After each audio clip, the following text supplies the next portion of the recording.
opinions about Ecclesiastes. Some avoid it because it's just too pessimistic. I just can't stand all this drudgery. So you know the phrases that are said in Ecclesiastes.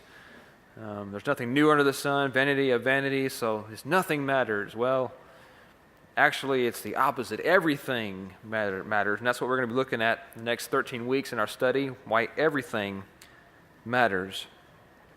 Here's a quote from a Puritan back in 1601, Arthur Dent, who said this: "The world is a sea of glass, a pageant of fond delight, a theater of vanity, a labyrinth of error, a gulf of grief, a sty of filthiness, a veil of misery, a spectacle of woe, a river of tears, a stage of deceit, a cage full of devils, a den of scorpions, a wilderness of wolves, a cabin of bears, a whirlwind of passions, a failed comedy, a delectable frenzy, where is false delight, assured grief, certain sorrow, uncertain pleasure, lasting woe, fickle wealth, long heaviness, short joy."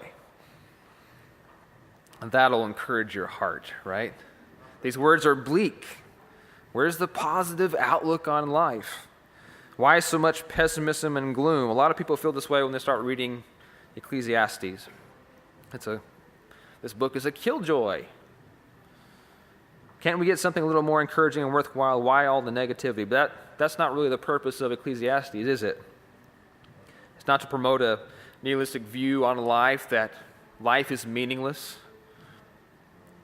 I hope as we study this over the next few weeks, we'll discover the amazing wisdom given us in these words of Scripture. Well, first off, let's talk about the author and the date. Okay, so who do you think wrote Ecclesiastes? Solomon, right? That's the obvious choice, the logical choice. Over the centuries, there's been overwhelming support for him. In the first place, the words in the opening verse identify the writer as the son of David. Okay, well, there's a clue. King in Jerusalem, there's another clue.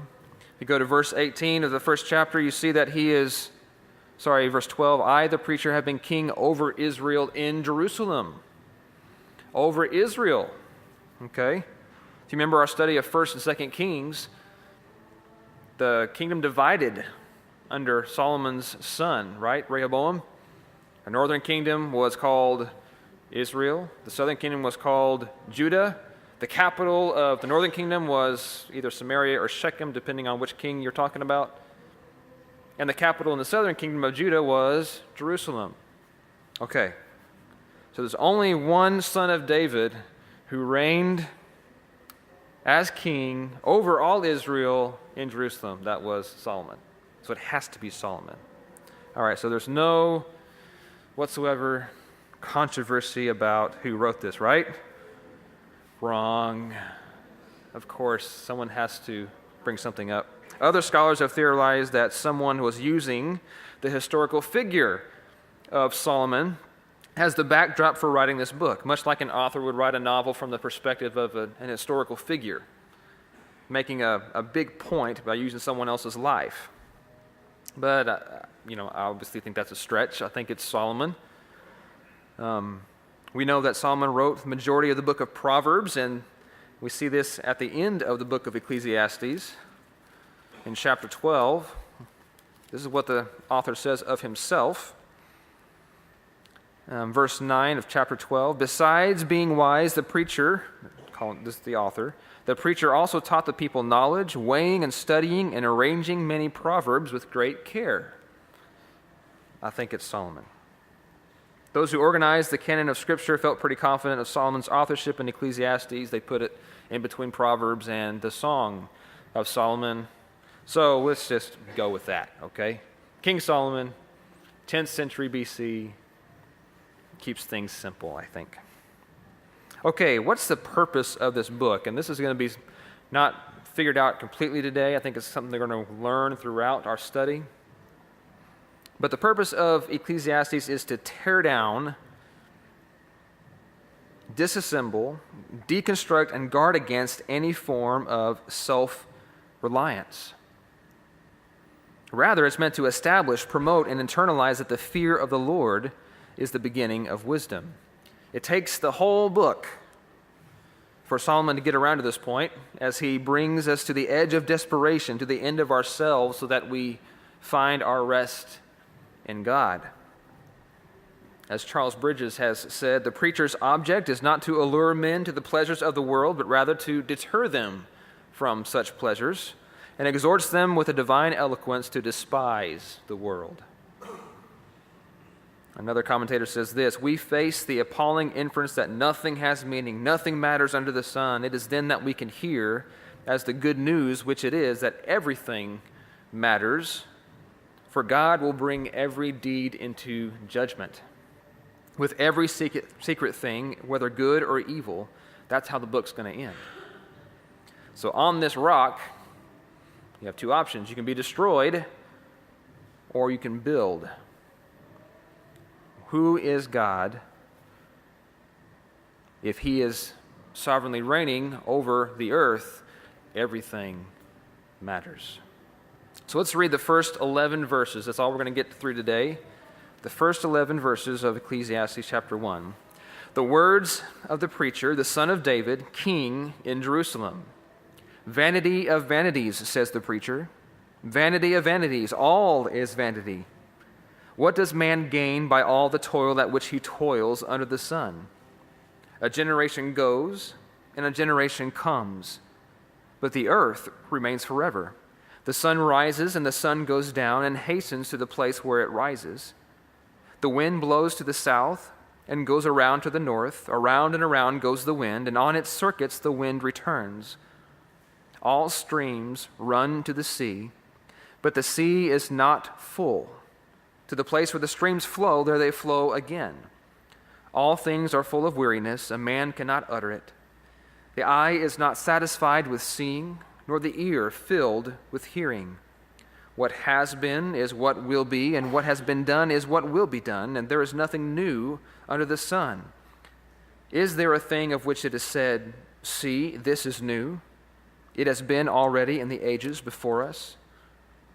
There is no remembrance of former things, nor will there be any remembrance of later things yet to be among those who come after.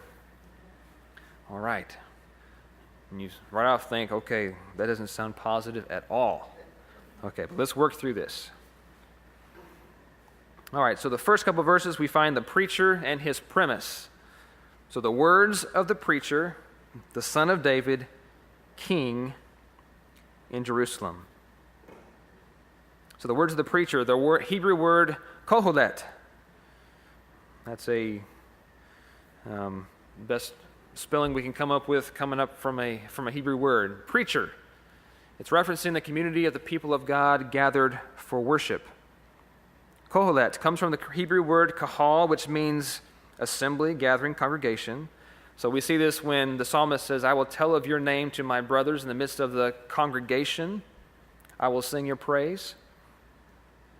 The word Ecclesiastes is the Greek translation of this Hebrew word. That's where we get that. What Greek word does Ecclesiastes sound like? Ecclesia, the called out, the church, right?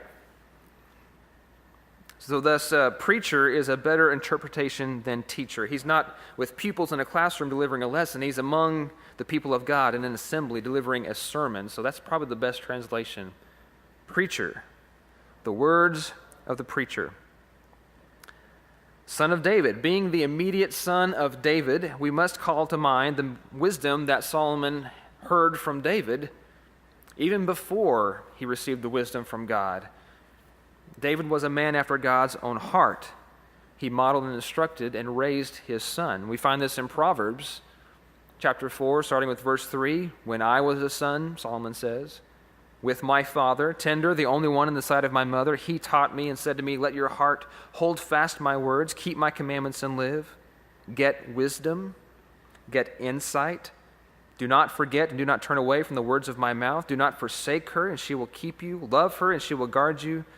The beginning of wisdom is this: get wisdom, and whatever you get insight." We also know in Proverbs 1, the fear of the Lord is the beginning of wisdom. That premise is there as well as in this book. Solomon listened to his father's advice and specifically asked for wisdom from the Lord. We find that in the book of Kings. Though David and Solomon both had their struggles, the Spirit of God moved these men to write scriptures. So when we see the words of the preacher, we must acknowledge that these are the words from God that we encounter. The end of the book, Ecclesiastes 12:11 says, "The words of the wise are like goads, and like nails firmly fixed are the collected sayings. They are given by one shepherd," capital S, shepherd. Solomon knew where wisdom came from. Whatever wisdom we find here is from God. And then king in Jerusalem. We know the riches and the splendor of Solomon's reign as king.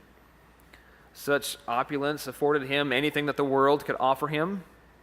He had wealth and women. He had power and prestige.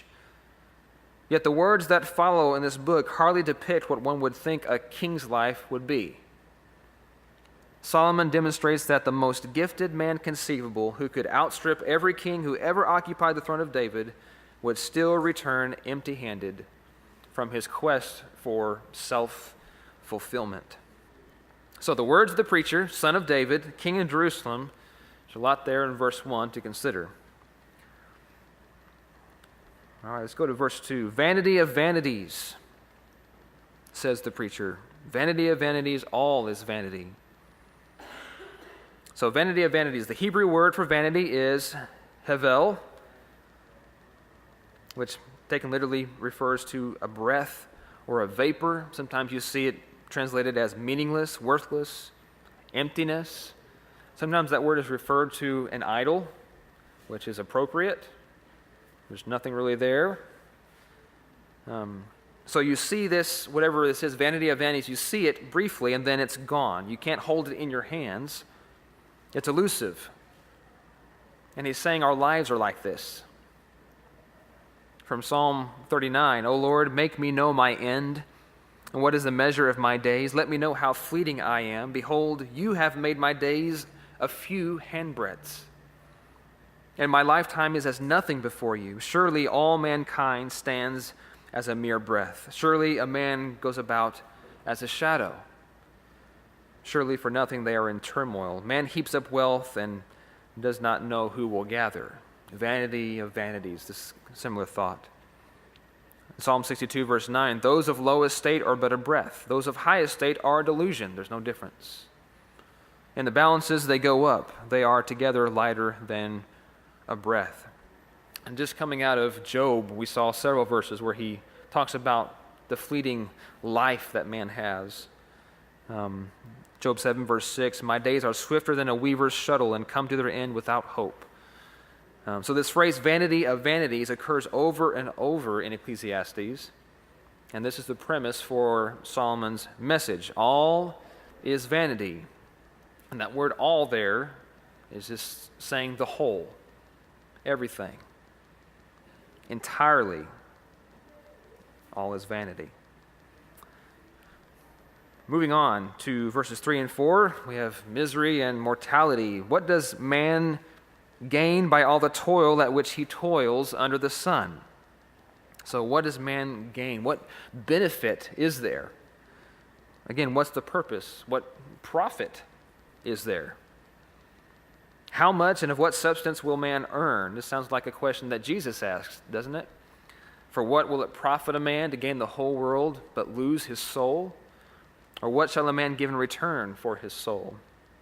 Jesus sets up the whole world as an option and then shows us that it's worthless in comparison to one's soul. So what does man gain by all the toil at which he toils? Mankind at work. The daily grind, the job site, the daily tasks of caring for your home, raising children. What's the payoff? Where is the completion or the end of this toil? Is there satisfaction to be had in the midst of this? Let's finish that out. What does man gain by all the toil at which he toils under the sun? Under the sun. So under the sun is reiterated nearly 30 times in 12 chapters, and I think this qualifier is the lens through which Solomon wants us to gaze. For the majority of his book, we are to consider reality under the sun. So what does that mean? Life under the sun is life that looks no further than the sun. There it is, vanity of vanities, because God is not seen as being God or interested, involved, or sovereign and reigning. When Solomon says under the sun, he's showing us how meaningless, worthless, and fleeting the things of this life are when God is ignored.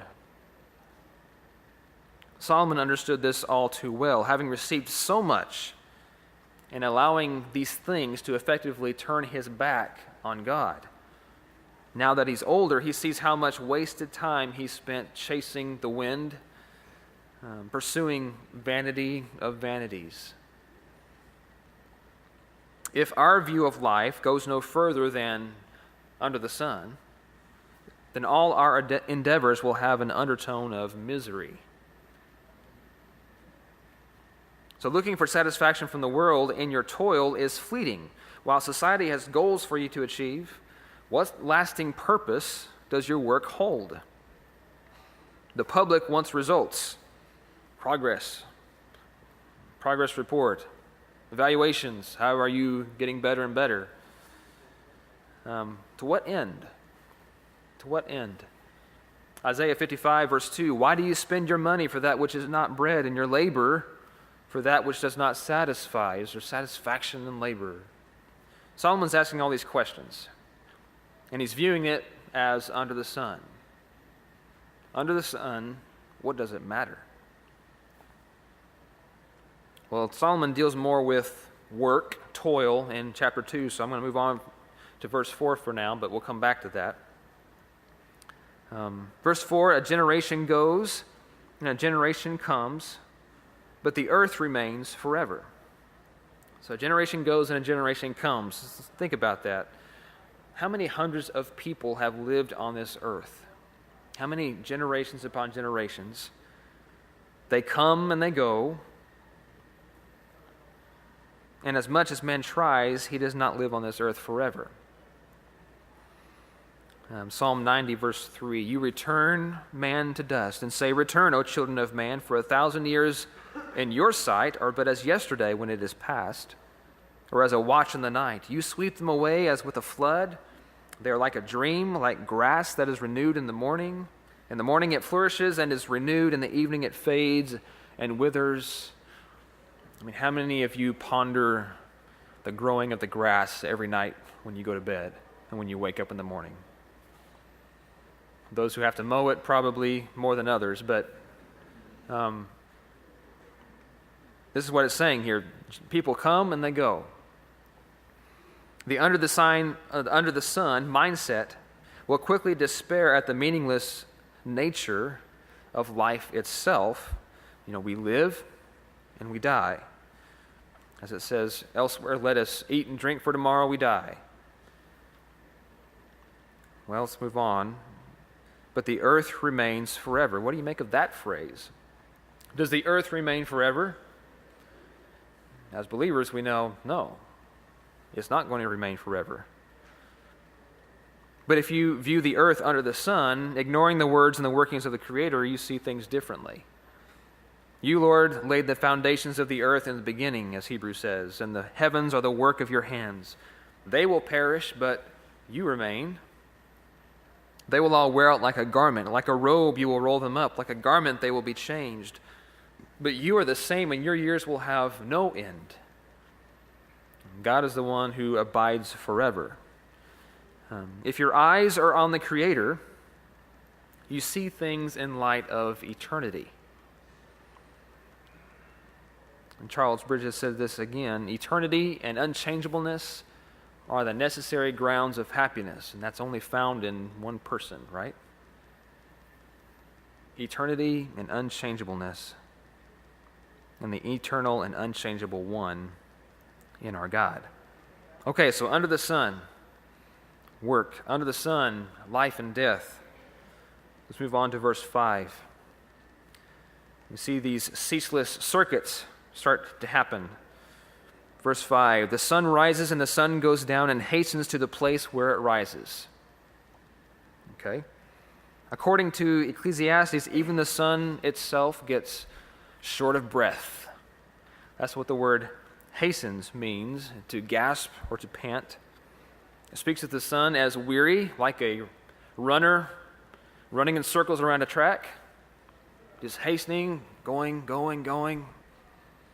You know, an oval has no end, sort of like NASCAR, just turn left for 4 hours. Only thing that breaks up the monotony is a crash, you know. So the sun is making a circuit around the earth, round and round as a circular racetrack. You say, oh, hang on a second. The sun doesn't move, the earth is moving. Again, life under the sun, it's all about us. They're ignoring creation at this point. What about verse 6? The wind. The wind blows to the south and goes around to the north. Around and around goes the wind, and on its circuits the wind returns. Much the same as the sun, the wind goes round and round. It keeps blowing, sometimes a strong gust, sometimes a gentle breeze, but it's there. Our commentator says, in Palestine, the wind sometimes comes from a northerly or southerly direction. So maybe he's getting all 4 points of the compass here. The sun, east to west. The wind, north and south. Every direction, there's these ceaseless circuits happening. The sun returns and the wind returns, never completing their endless trek. Verse 7, all streams run to the sea, but the sea is not full.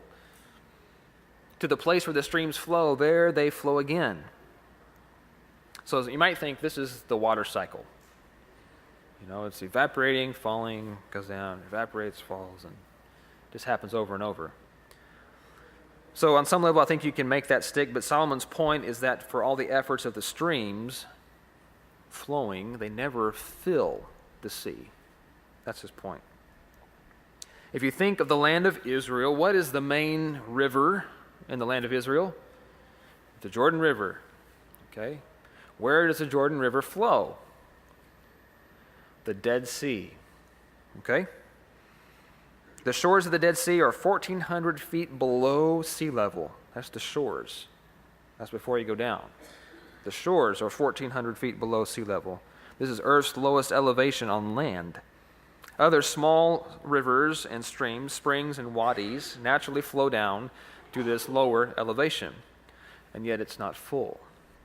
The Dead Sea has no outflow. Everything just flows there, and it's not full. Perhaps this is what Solomon is referencing. So we have the sun, the winds, and the streams all continually in motion, yet never seeming to achieve anything. It's vanity of vanities. Well, it is if you're leaving God out of the picture. What is God doing? The repetition that we see in nature is a testimony to the goodness and orderliness of God. The regularity of the created world shows the constancy of its creator. The winds blow at his bidding. The waters flow at his command. And this is for the blessing of every creature. So what you may see under the sun as this is just all vanity, God's working. God is doing this. This speaks to the unwavering purposes of God. The steadfast love of the Lord never ceases. It goes on and on and on. His mercies never come to an end. They are new every morning. Great is your faithfulness. Creation speaks of the very character of God. The heavens declare his glory. Right? So the very regularities of the world which may speak to us on God's behalf of mercies new every morning will give a very different answer if we look for the meaning from the things themselves.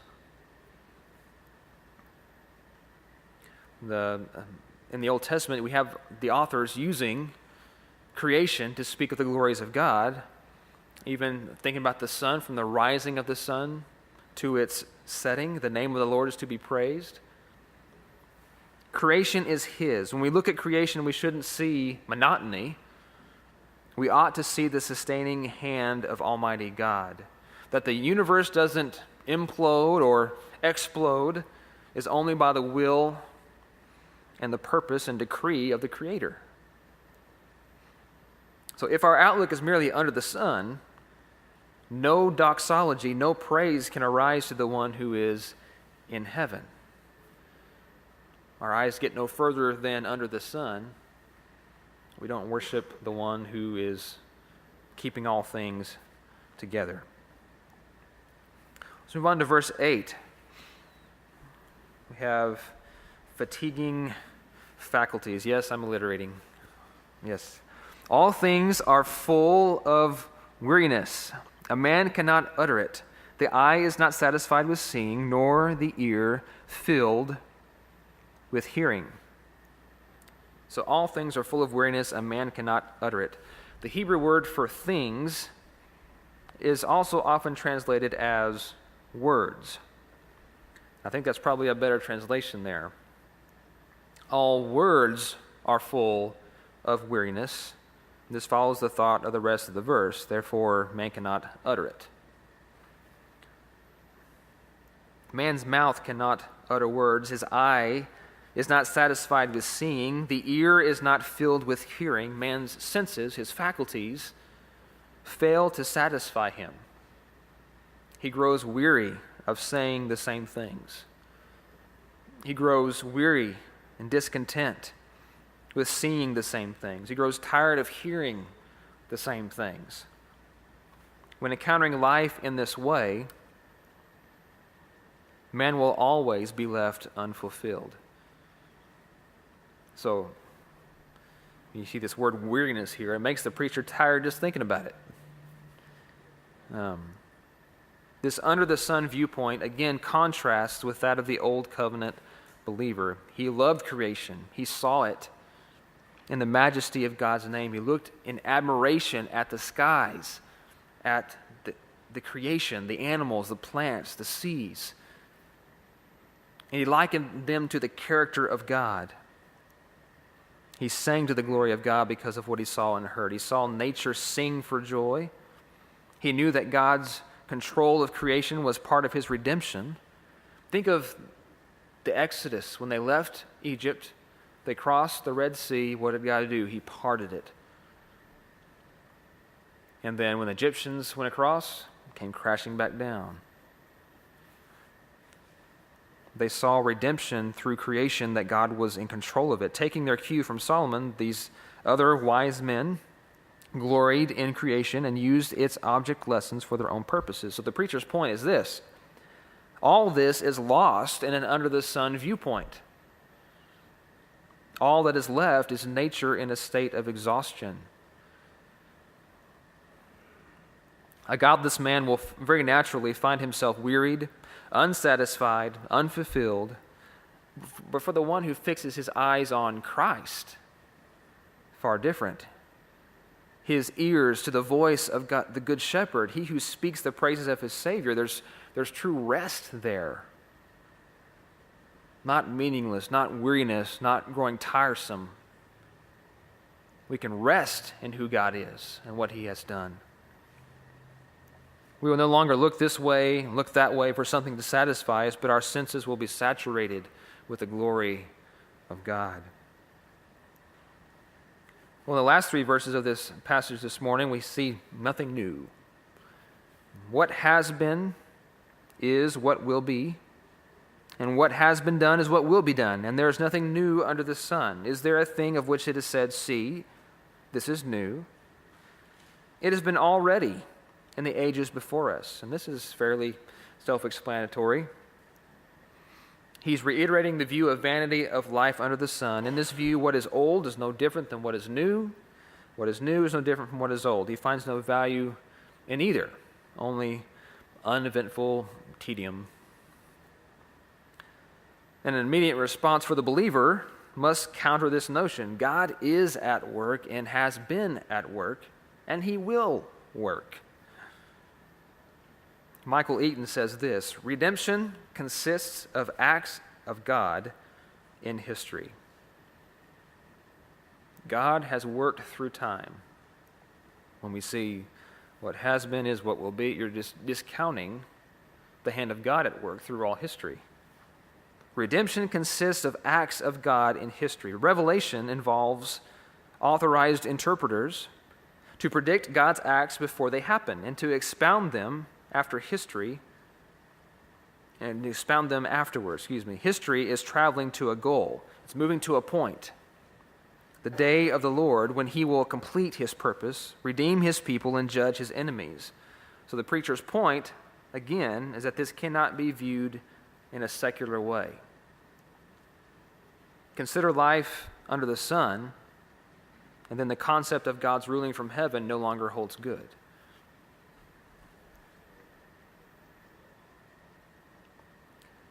Verse 11, there is no remembrance of former things, nor will there be any remembrance of later things yet to be among those who come after. And when you remember something, it's not just a calling to mind, but remembering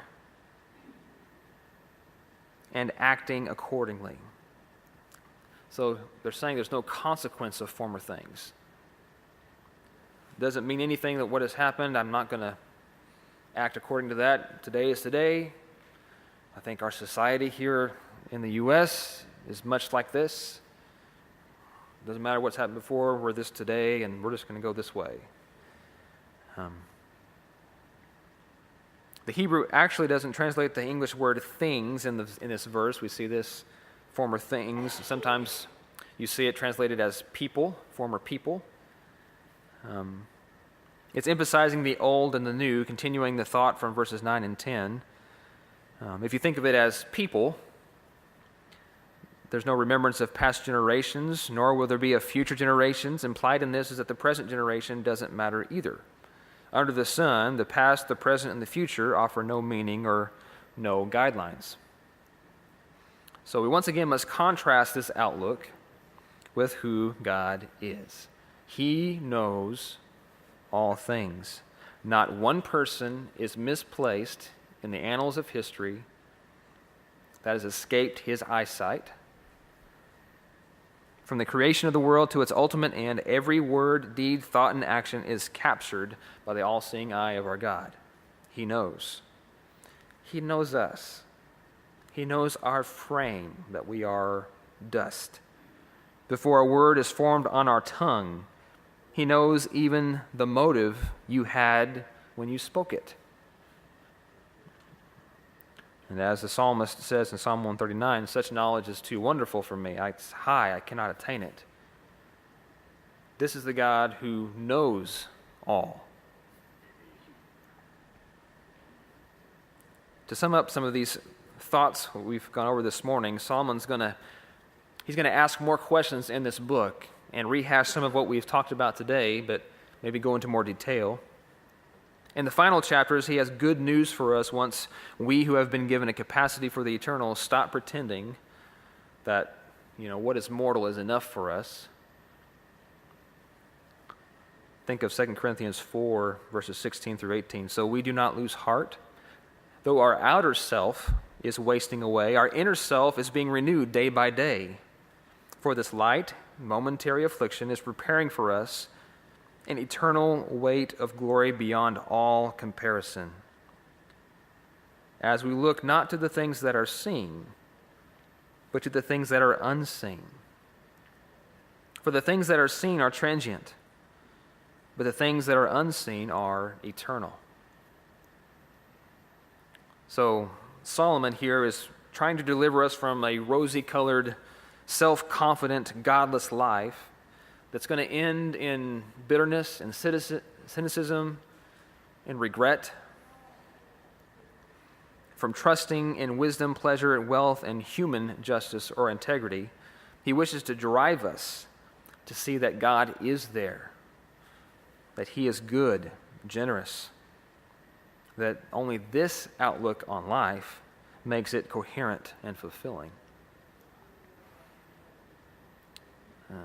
Our commentator said, the reason the preacher shows us the weariness of our existence, making us more and more disillusioned with life under the sun, is so we will not expect to find meaning and satisfaction in earthly things, but only in God himself. So much of what I said today will be said again by Terry, by Chuck, by Rob over here as we work our way through this book. We ought not to live life as under the sun, but as under the sovereign care of God. So you hear this again and again, but you need to come back, okay? I would wager that in some way this week you're going to be tempted to fall to the temptation of ignoring God in a situation, in the day-to-day experiences of life. We need this reminder. This world is vanity of vanities if God is absent. How do we live each day? Are we living as if it is vanity of vanities? Do we not care? Yesterday is the same as today, as it is tomorrow. Just got to get through the week. Can't wait for Friday to get here. Or whatever the case may be. Wickedness has consumed culture after culture, but we don't throw our hands up. God's not absent. He has worked and is working and will work. So may our mouths be filled with the praise of the Lord this week. When the sun comes up, praise His name. As it's setting, praise His name. When you feel the wind coming and going, recognize this is God's order of things. You see the streams. You see creation. Just the beauty of it. Recognize the hand of the Creator. Whatever you do, in word or deed, do everything in the name of the Lord Jesus, giving thanks to God the Father